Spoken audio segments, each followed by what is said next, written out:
Assalamualaikum warahmatullahi wabarakatuh. We are from Group 3 will present about phonotactic rules of English. The members of Group 3 are Uzlatul Izzah, Anggun Saputri, Eva Nuraini, and Avini Makrifah Arifin. Here, we will explain about first, sequential constraint, second, component of syllable, third, practice breaking the syllable structure, and last, accidental and systematic gaps. For the first material, we'll convey Anggun Saputri. Okay, I am Anggun Saputri. I will explain about phonotactics. Phonotactics is the set of constraints on how a sequence of segment pattern study of the sound and phoneme combinations allow in given language. There are rules on the number and type of segments that can combine to form syllables and words which vary greatly from one language to language. Then about sequential constraints. Knowledge of phonology includes information about what sequence of phonemes are possible and which are not in a particular language. The limitation on sequence of segments are called phonotactic constraints. Phonotactic constraints are based on syllable and vary from language to language.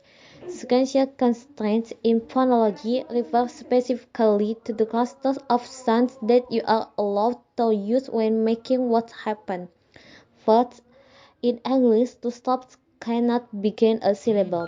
Second, into a word can only end in a vowel or a nasal consonant. For the next material, we'll convey by myself. My name is Uzlatul Izzah. Here, I will explain about component of syllable. Syllables are units within word, and they also have an inner structure of their own. There are 5 components of syllable. There is coda, onset, nucleus, and rhyme. Coda. Coda is segment that follow the nucleus in the same syllabic. The coda comprises the consonant sounds of a syllable that follow the nucleus. Next, onset. Onset is the beginning segment of the syllable, the one preceding the nucleus. An onset is the consonant or consonant blend at the beginning of a word that precedes the first vowel.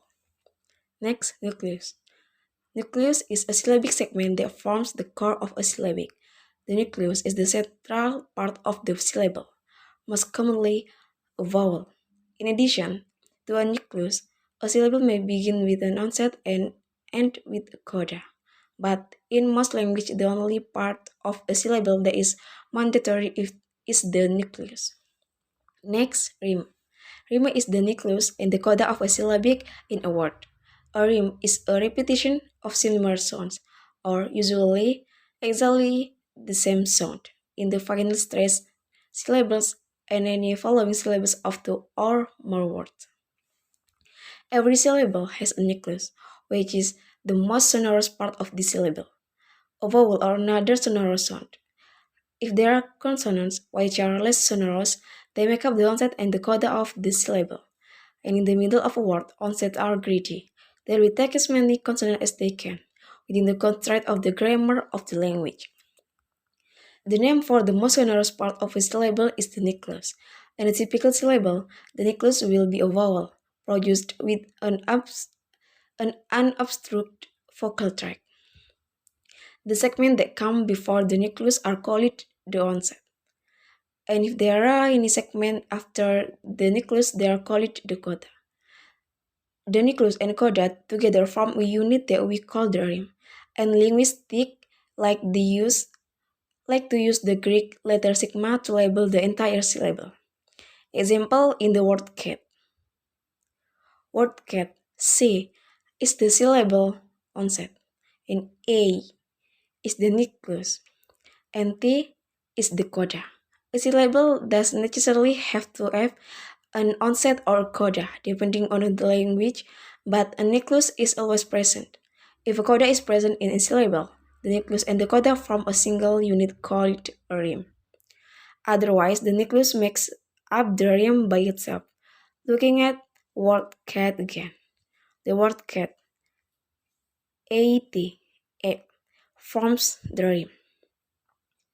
Okay, maybe that's all from me. Thank you. For the next presentation is Mbak Avini Makrifah Arifin. I am Avini. I want to explain how to practice breaking the syllable structure. Syllable structures. Syllable consists of vowel and consonant. Syllable can be split into one onset, nucleus, and coda. All syllables have a nucleus. The core part of the syllable structure is nucleus, which is filled by a vowel. The initial consonant is called onset, and the final consonant is called coda. The combination of nucleus and coda is rhyme. To breaking the syllable structure, you have to change the words to be the phonemic transcription. Here are the syllable structures example. For the symbol of V is vowel and symbol of C is consonant.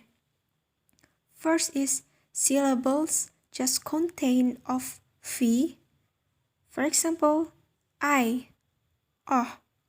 Second, syllables contain of CVC. For example, dog, cat. Third, syllable contain of triple C, V, triple C. For example, scramble. For the next material, will conveyed by Eva Nuraini. My name is Eva Nuraini. I will explain accidental and systematic gaps and some phonetical rules. Accidental gaps. Accidental gaps are words that don't exist in a language but could exist because they conform to the phonetic constraint of the language, for example, fixed or lick. Systematic gap. The absence of a linguistic from a language because it contravenes one or more phonetical constraint, usually phonetic constraint, for example, FSIG or RNIG. Some phonetical rules. All phonological words must consist of at least one syllable, and hash must contain at least one vowel. Sequences of repeated consonants are not possible. The filler N never occurs in the onset of a syllable. The glottal fricative H never occurs in the coda of syllable. The acrifices T and G and the glottal fricative H do not occur in complex onsets. If the first consonant in a two-consonant onset is not an S, the second consonant must be a liquid or a gluid. A, R, V, G. Okay, maybe that's all the presentation from Group 3. Sorry if there are mistakes and thank you for your attention. The last we say, Wassalamualaikum warahmatullahi wabarakatuh.